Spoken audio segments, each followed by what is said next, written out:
Hallo meine lieben Zuschauer, meine lieben Abonnenten, herzlich willkommen zu meinem neuen Backvideo. Ich freue mich sehr, dass ihr wieder eingeschaltet habt. Und heute gibt es was Einfaches, Schnelles und auch was Altbewährtes. Es gibt einen Blechkuchen, einen ganz, ganz tollen Mandelkuchen. Das ist so ein guter alter Klassiker, egal ob für die Geburtstage oder den Alltag oder auch fürs Wochenende. Er passt einfach zu jeder Zeit auf den Kaffeetisch und ist schnell gebacken, macht nicht viel Arbeit und ist auch sehr gut für Anfänger geeignet.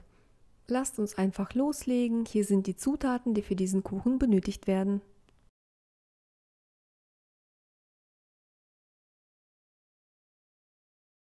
Für den Teig 2 mittelgroße Eier und 300 Gramm Zucker mit einem Handmixer schaumig schlagen.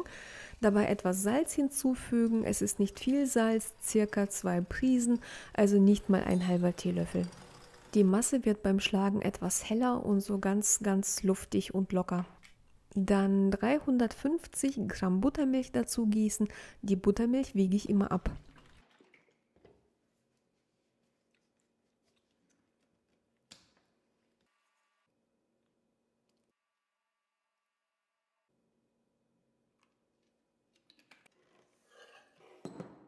Dann 420 bis 450 Gramm Mehl mit 16 Gramm Backpulver mischen und in die Schüssel sieben. Die Menge des Mehls hängt natürlich auch von dem Mehl ab. Jedes Mehl ist anders. Ihr könnt natürlich mit weniger anfangen und dann welches dazugeben. Ich habe in meinem Schälchen 450 Gramm Mehl, aber ich backe schon seit Ewigkeit mit diesem Mehl, deswegen weiß ich auch, wie es sich verhält. Die Backpulvermenge habe ich auch etwas verändert, denn laut Rezept soll man 24 Gramm Backpulver nehmen, das sind 1,5 Päckchen. Meiner Meinung nach reicht ein Päckchen, also 16 Gramm, völlig aus. Alle Zutaten dann zu einem Teig verarbeiten, ein Backblech mit Backpapier auslegen, den Teig darauf verteilen und glatt streichen. Damit die Luftblasen aus dem Teig verschwinden, das Backblech ein paar Mal gegen die Arbeitsplatte schlagen.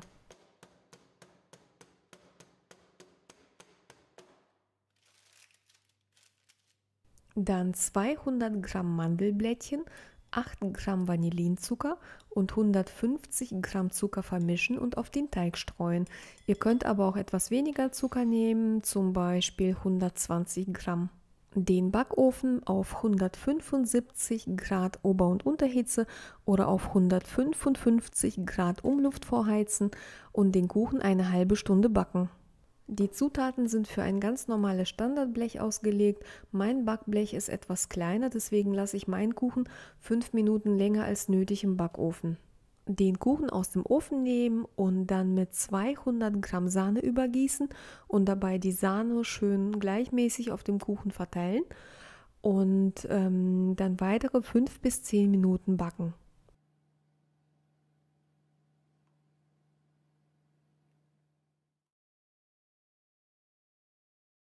Ja, und so sieht der Kuchen dann aus, wenn er fertig gebacken ist. Er hat eine ganz schöne Farbe und einen ganz tollen Glanz. Den Kuchen auskühlen lassen, eventuell noch das Backpapier abziehen und anschneiden. Das werde ich gleich auch für euch tun. Ich möchte euch zeigen, wie wunderbar weich und fluffig dieser Kuchen ist. Ja, und das war's auch schon. Das war mein Video für heute. Ich hoffe, es hat euch gefallen. Vielen, vielen Dank fürs Zuschauen. Vielen Dank für die Likes. Vielen Dank für die Kommentare. Es ist echt schön, dass ihr da seid. Ich bedanke mich nochmal ganz herzlich bei euch und sage auch schon mal Tschüss.